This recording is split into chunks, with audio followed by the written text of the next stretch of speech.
It's nearly time for recess. Can lawmakers agree on immigration measures before going home? Into the tempest. The Palestinian patriarch visits child victims of bombings in Gaza. The lines are drawn: cleaner air or a healthier economy. The EPA weighs emotional testimony today. And millions of Americans are saddled in debt.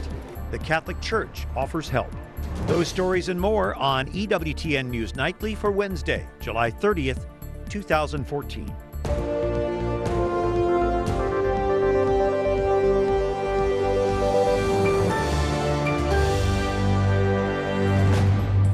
Good evening from Washington. Thanks for joining us. I'm Brian Patrick as we look at your news now. A $3.5 billion emergency spending bill to address the immigration crisis clears a hurdle in the Senate today.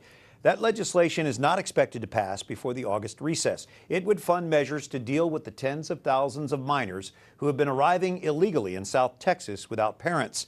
Republicans oppose it, demanding policy changes that would send the migrants back more quickly. We're joined by Representative Henry Cuellar, a Texas Democrat who has co-authored a different pared-down immigration bill with Senator John Cornyn, a Republican from Texas. Congressman Cuellar, thank you for joining us. The House is expected to vote on your bill tomorrow. What would this bill do?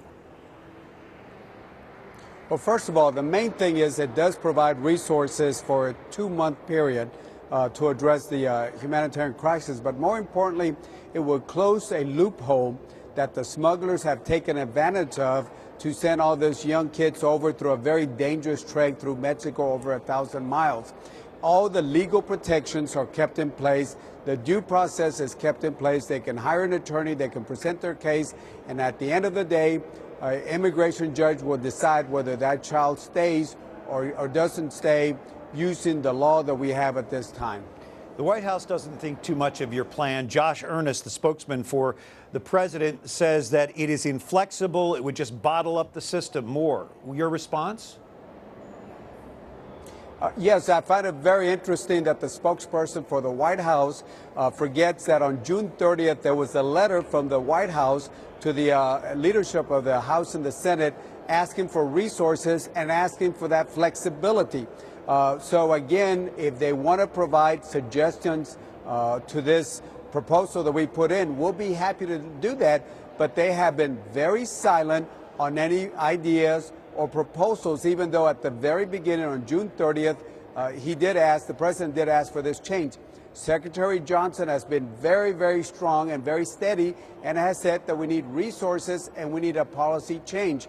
Even Secretary Hillary Clinton has also said that we need to have policy changes and the resources. So I find it very, very interesting that they have changed their mind because they got a little political pressure on this issue. Yeah, you broke ranks with Democrats on this. Do you think you could convince any of them to support this measure? Well, certainly, every House member is going to decide how to go. There's already some House members said that they will support this. There are Senate members, Democrats, that have said this. President Obama, at the beginning, said that he was for this. And of course, you have Secretary Johnson that works for the administration and has said that we need to make policy changes. So again, tomorrow, I think you're going to have people that will say yes for certain reasons. Some people will say no for certain reasons. So let's see how it comes in tomorrow. But the American public wants a solution, wants people to sit down and come up with ideas and practical solutions on this very humanitarian crisis that we're facing at the border. Well, certainly it might be seen as a stopgap measure, and we appreciate you outlining it for us. Congressman Henry Cuellar from Texas, we appreciate you. Thank you. Thank you. Catholics and other Christians are teaming up to share God's word with unaccompanied minors from Central America, now being held in Arizona. More than 1,200 Spanish-language Bibles have been donated by the American Bible Society and the publishing house Verbo Divino. The Bibles were requested by the U.S. Conference of Catholic Bishops. They'll be given to the young people detained by the Border Patrol as they await an uncertain future. Well, some of those children are now welcome in the Windy City. Chicago Mayor Rahm Emanuel tells the Obama administration his city is willing to house up to 1,000 unaccompanied immigrant children in city facilities. Of course, the federal government would have to pick up the tab. Civil rights leader Reverend Jesse Jackson and others are challenging Obama's proposal to spend billions on illegal immigrant children. Jackson says that money would be better spent combating urban violence. A violent summer is adding to Chicago's reputation as one of the country's deadliest cities. Some of the other stories our EWTN News Nightly team has been covering in today's world. A former IRS official at the heart of the agency's Tea Party controversy called Republicans crazy in newly released emails. Lois Lerner used to head the IRS division handling applications for tax-exempt status. In a series of emails from November 2012, she also used profanity in disparaging remarks about members of the GOP. House Ways and Means Committee Chair Dave Camp released the emails today, saying they show Lerner's disgust with conservatives.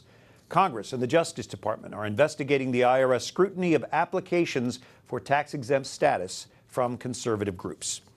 Clean skies or a lot of hot air? The Environmental Protection Agency is proposing a plan to slash power plant pollution. As Jason Calvi reports, those for and against were speaking out on that proposal today. An estimated 1,600 people tell the EPA what they think about the proposed Clean Power Plan. They're taking to the mic this week in Atlanta, Denver, Pittsburgh, and here in Washington, D.C. We're disappointed that the EPA decided to directly set state CO2 reduction requirements. We believe it's the states, not EPA, that should set these limits. The Clean Power Plan is an important step in tackling global warming so that we can protect the places that we love and create a safer, healthier, and more sustainable future. This senior EPA official says the proposed rules would cut carbon emissions by 30%. Making power plants as efficient as possible, so for every bit of coal we burn, we get as many electrons as possible, which just makes sense. Using our cleaner sources of energy, like natural gas where we can, using renewable energy and energy that doesn't have emissions associated with it. But complying with these rules could mean extra costs for energy companies. This official with Hoosier Energy says the rule would be hard for some of their co-op members. For many of our members, it'll be the inability to pay for electricity or, as you've heard with other rules before, trading heating or air conditioning for medicine and food. 300,000 comments have already descended here at the EPA headquarters in Washington, D.C. You have until October to get your comments in on this rule change. The EPA will then take until June 2015 to put together their final rule. Brian? All right, thank you, Jason. We'll explore the Catholic perspective on this in a discussion a little bit later on. But calling it an election year stunt, Republican senators have blocked a bill limiting tax breaks for U.S. companies that move operations overseas. The bill would have prevented companies from deducting expenses related to moving their operations to foreign countries. It would also have offered tax credits to companies that move operations to the U.S. Democrats championed the bill, saying it would end senseless tax breaks for firms that ship jobs abroad. The governor of Massachusetts signs a law that gives police power to break up crowds at abortion clinics. The U.S. Supreme Court rules last month that the state's 35-foot buffer zone around clinics was unconstitutional, so Massachusetts state lawmakers responded with a new law. It empowers police to disperse people blocking access to abortion clinics.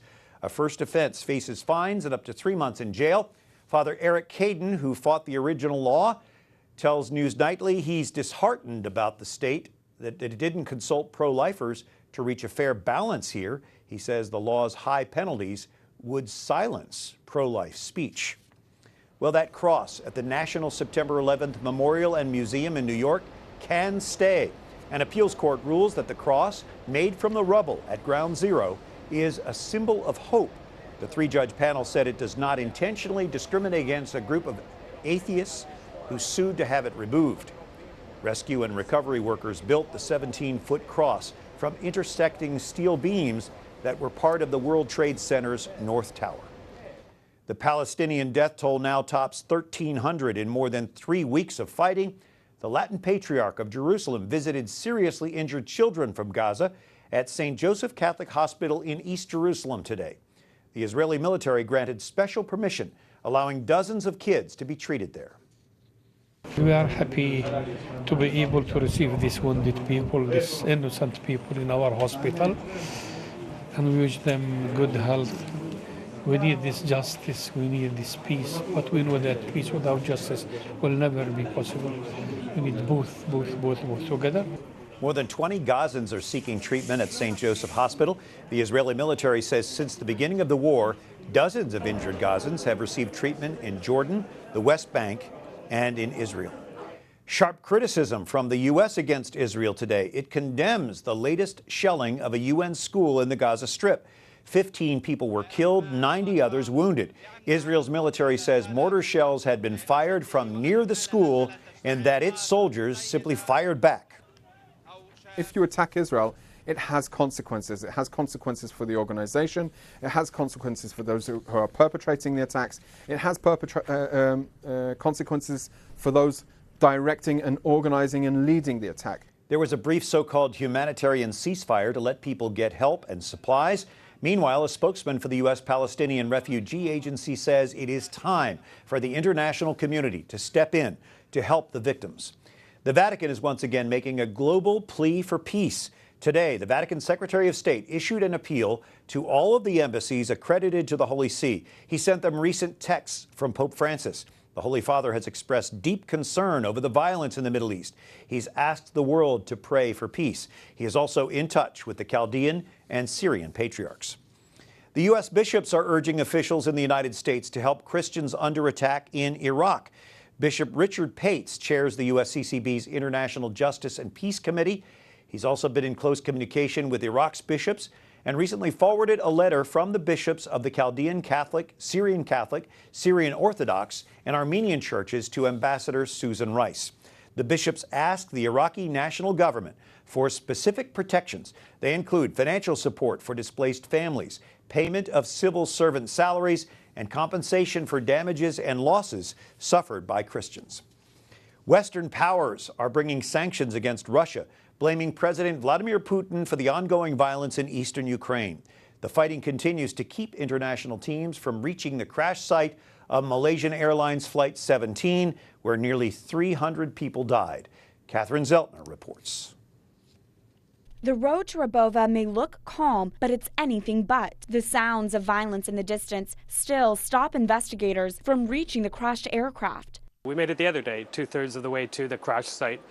Once we got there, it was clear that the bombing, the shelling was extremely heavy. In fact, at one point we had to take cover next to our vehicles. It's been nearly 2 weeks since a suspected surface-to-air missile took Malaysia Airlines Flight 17 out of the sky. Officials say there still could be human remains among the debris. International observers have reached the site before, but those teams didn't include the Dutch investigators in charge of finding out what happened. Those investigators, along with a dozen Australian experts, haven't seen the wreckage for themselves. Every day that goes by is another day lost in terms of possible loss of human remains and of really crucial evidence. The U.S. and the European Union accuse Russia of training and arming rebels in eastern Ukraine and perpetuating the crisis there. President Barack Obama announced yesterday the U.S. and the European Union would enforce new sanctions against Russia. What it is a very specific issue related to Russia's unwillingness to recognize that Ukraine can chart its own path. It wasn't just the United States moving.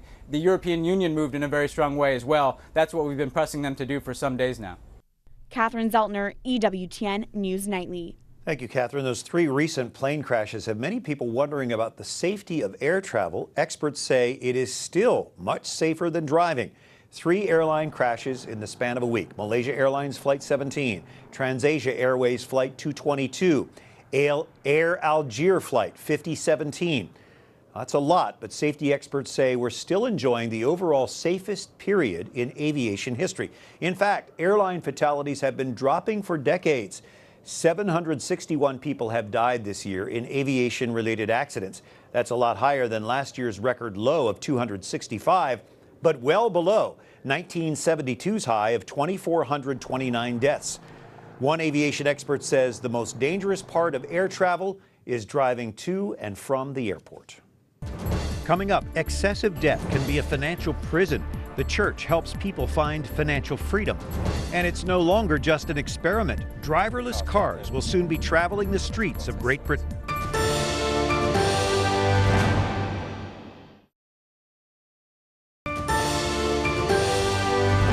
On Wednesday, July 30th. This is EWTN News Nightly. Thanks for joining us. I'm Brian Patrick. The U.S. economy has turned around after a weak, wintry first quarter. The government says the economy grew at a 4% annual rate in the second quarter. That's better than the 3% many economists expected. The bounce back was fueled by stronger consumer spending, exports, and business investment. New numbers show that the winter wasn't quite as bleak as first reported. The economy shrank 2.1% rather than the 2.9% originally reported. Well, even with the positive economic outlook, millions of Americans are deep in debt. In fact, a new study this week warns that the consequences of high debt can harm families and their communities.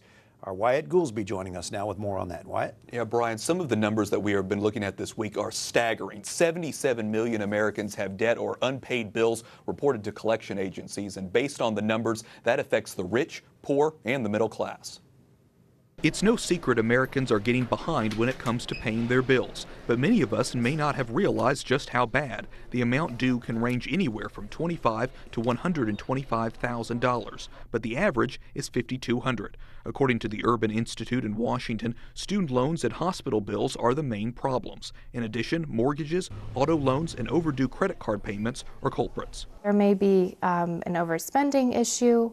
They may just not have an awareness of how credit card works. Some people think it's not really their money, but in the end it is their money because they have to pay it back. Tiffany Tan with DC's Catholic Charities faces problems like this every day, from housing assistance to food donations to financial classes. Social workers here in Silver Spring, Maryland help primarily low-income families with a variety of programs. Nora Rosero, who teaches classes on money, says most people don't know or take the time to write down and look at their budget. It's all about knowing what are your limits and what can you spend. Identify your wants and your needs, and once you're able to do that, you will be able to recognize also what is important for you and what is not. And it's that education that's key, she says. After getting help from Catholic Charities, many are able to better themselves and their families years down the line. Having balance in general is stress-free. When I know what I have, when I know what I can afford and what I cannot afford, I'm going to feel better about myself. Many of the low-income families that Catholic Charities help here in D.C. cannot get a credit card, but it doesn't mean they don't have debt. The report shows many have unpaid utility and medical bills. So, Brian, they may be borrowing money as a result from friends and family. And it's a problem for people with a better income. A lot of people with a lot of stuff also have a lot of debt. Absolutely. It's all about managing it. All right. Thank you, Wyatt. Well, the last member of the flight crew that dropped the first atomic bomb on Japan during World War II has now died. His eldest daughter says 93-year-old Theodore Van Kirk died Monday of natural causes near Atlanta. 69 years ago, Van Kirk navigated a U.S. B-29 Superfortress over Hiroshima, Japan. The Enola Gay unloaded the first atomic bomb dropped in war, pushing the world suddenly into the nuclear era. 140,000 people died as the city was leveled with a single bomb.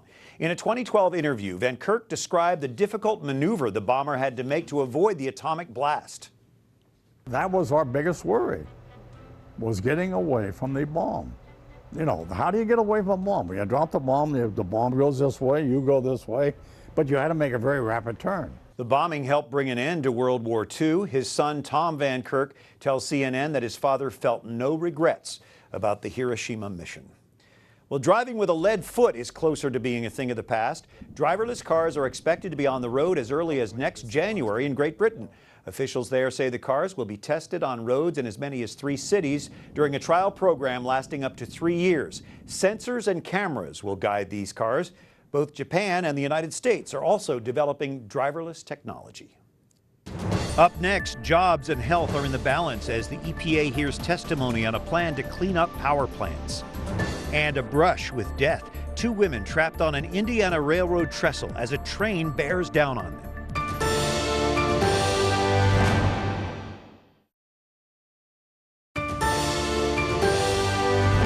Thank you for joining us tonight. I'm Brian Patrick, and earlier Jason Calvi reported on the Clean Power Plan in today's testimony at the EPA. In May, the U.S. Conference of Catholic Bishops urged the EPA to reduce carbon pollution from power plants. The bishops say efforts to address climate change must take into account creation and its impact to, quote, the least of these.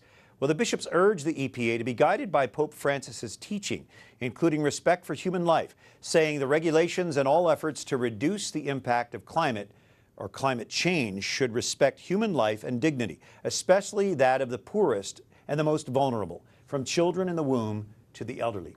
Joining us tonight, Carol Andress, the Director of Legislative Operations for Climate and Air at the Environmental Defense Fund, and Sarah Bucci, the Campaign Director for Environment Virginia.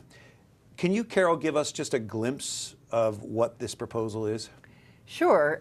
So for the first time ever, we've got national limits on carbon pollution from the power sector, and this helps put us on a path to clean energy and, frankly, achieve what the Pope and the Catholic Church is aiming for in terms of trying to take care of the least of us. We refer to carbon and pollution almost synonymously. Isn't carbon dioxide a necessary gas for life? Well, yes, but we're out of whack. We're out of balance.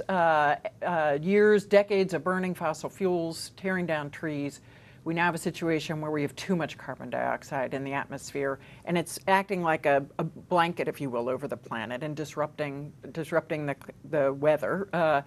And carbon dioxide is one of the biggest climate pollution that we have. It's not the only one, and the power sector is one of the biggest emitters of carbon dioxide. Well, the coal mining community will suffer the most from this change. Sarah, what about the people who are coal mining families on the verge of poverty already? Sure. Well, this is a great opportunity to actually diversify our economy so that people can have clean, good-paying jobs that don't put their health at risk. So, for example, in Virginia, renewable energy already employs more people than the coal industry does, and we see increases of 8% every year in clean energy jobs. And so we're encouraging our governor in Virginia to support the EPA's plan and to use this as a way to, again, diversify our economy and actually grow a clean energy economy. So is this it? Is there no other alternative to this EPA plan? Well, certainly we need to limit the carbon pollution from all sectors across the board, but power plants are the single largest source of carbon emissions in the United States, making up about 40% of our emissions, and the Clean Power Plan is a dramatic step forward in tackling this issue. If I could just add, sure, Congress could act, but has chosen not to. And in the process, EPA has developed regulations that are very moderate, very flexible. They give states tremendous opportunity to tailor these programs. And as I said, it's absolutely necessary. All right, Carol Andress and Sarah Bucci, thank you for being with us tonight, both of you. Well, God is good. That's what Byron Scott says. Returning to coach his former NBA team shows him very clearly. The Los Angeles Lakers have named Scott, the team's shooting guard for 11 seasons, as their new head coach. He says throughout his career, God has helped his dreams come true. Scott was the 2008 NBA Coach of the Year. He's reached 2 NBA Finals coaching the New Jersey Nets. He also held the head coaching jobs in Cleveland and New Orleans. Scott takes over after a Lakers 27-55 season, the second worst in Lakers history. Well, you may want to stop what you're doing and watch now as a hunter becomes the hunted. 2 women have a brush with death, and West LA goes underwater. Here's some interesting video you really need to see, so watch now. Watch now as roles are reversed in this fishtail. A Goliath grouper attacks a Florida spear fisherman. Arif Sabir just caught a smaller fish when the 300 to 400 pound grouper spotted food and headed his way. You can see the fish biting Arif's flipper and then quickly biting the smaller amberjack from the spear before swimming away. Watch now as 2 women avoid a brush with death on an 80-foot high railroad bridge in Bloomington, Indiana. This video from the incoming train security camera shows the pair running for their lives. The train's engineer put on the emergency braking system as soon as he saw the women. Luckily, the engine did not hit them, but went over them. The 2 crawled out from under the train uninjured and ran off. They're facing trespassing charges. Watch now as this gaping hole is caused by a massive water main break near UCLA. It sent up to 10 million gallons of water gushing through the campus and parts of LA's Westwood neighborhood. The water stranded a number of vehicles, levels reaching up to windows in some cases. The flooding even covered the court of UCLA's sports arena. Some students had fun with it, going for a swim, but university officials say classes will continue as usual. And they really need that water in Southern California. Thanks for watching tonight. You can watch again on EWTN's YouTube page. For all of us at EWTN News Nightly, I'm Brian Patrick. Good night and God bless you.